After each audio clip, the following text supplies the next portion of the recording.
A number of years ago, I received a phone call from a man in tears asking if he and his wife could come and see me. She had recently discovered that he had a whole secret sexual life of relationships and seeing prostitutes that she had no idea about.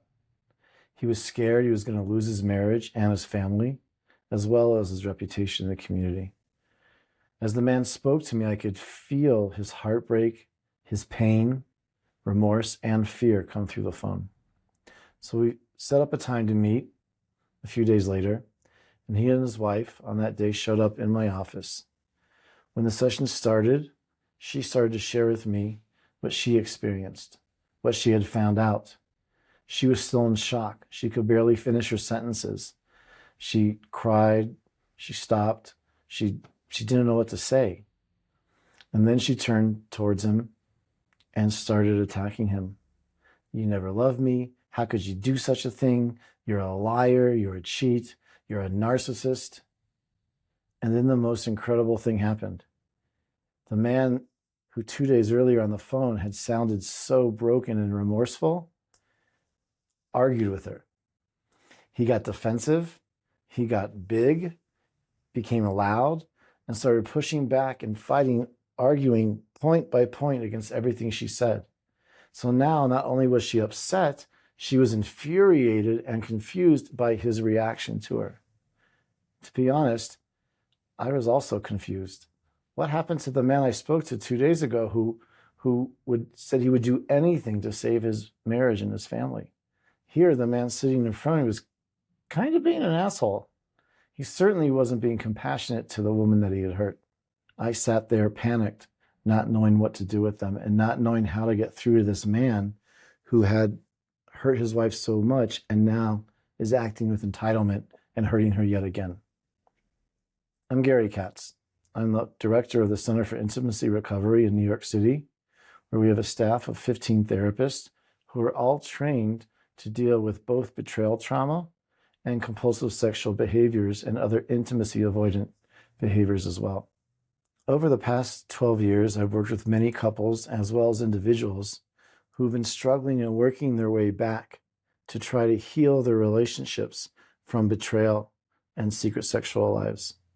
And I've seen that the way that man acted years ago in my office happens more often than not. As a beginning therapist, not only was I bewildered by the contrast of his behavior today with the man I spoke to 2 days before who was crying, I also had no idea how to get through to him. I didn't know how to work with someone who could hurt someone so much and then at the same time be so defensive and have such an air of entitlement about him around the same hurt that he caused. And then I remembered that years earlier, in my own experience, when I too had betrayed the person I was with at that time through substance abuse and secret sexual behaviors, that when they confronted me with their hurt, they kept telling me how my responses were always defensive, angry. I didn't see it at first, but that's what they kept telling me.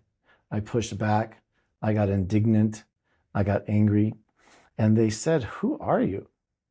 Who are you that you think you could A, treat my heart so callously to do these secret sexual behaviors, and B, then be so arrogant in how you listen to me when I'm telling you that I'm in pain?"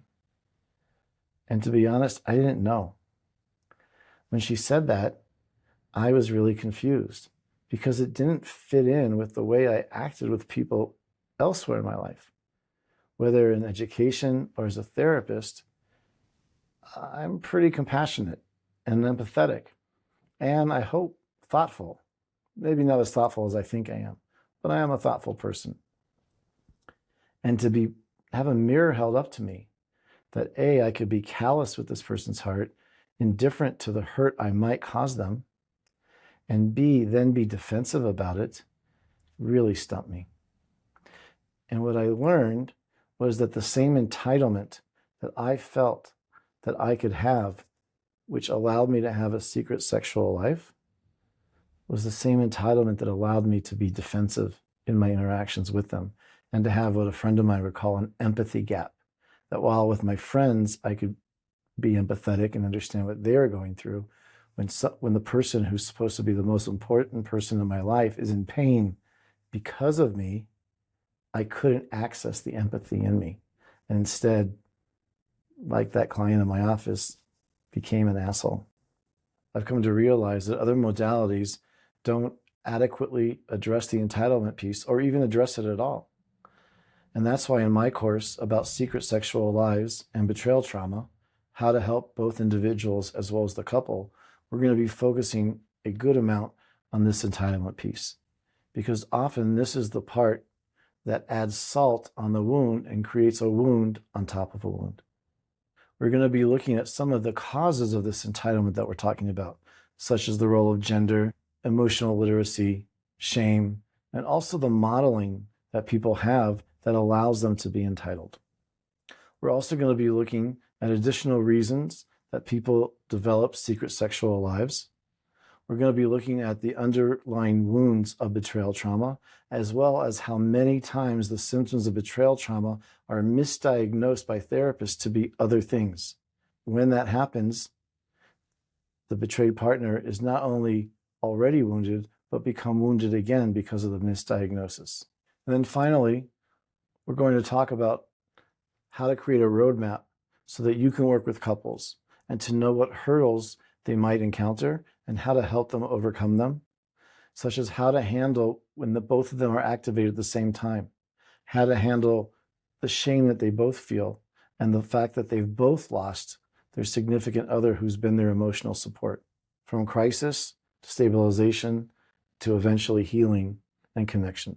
My hope for you is that you can sit with couples like this and know how to address the entitlement, how to take someone from defensiveness, shame, and anger into a place of empathy and compassion so they can show up and help their partner that they've harmed heal, and how you can take their partner whose heart is shattered, whose world is falling apart, and lead them back into a place of trust and healthiness and connection if they want to go there. Thank you for taking the time to listen.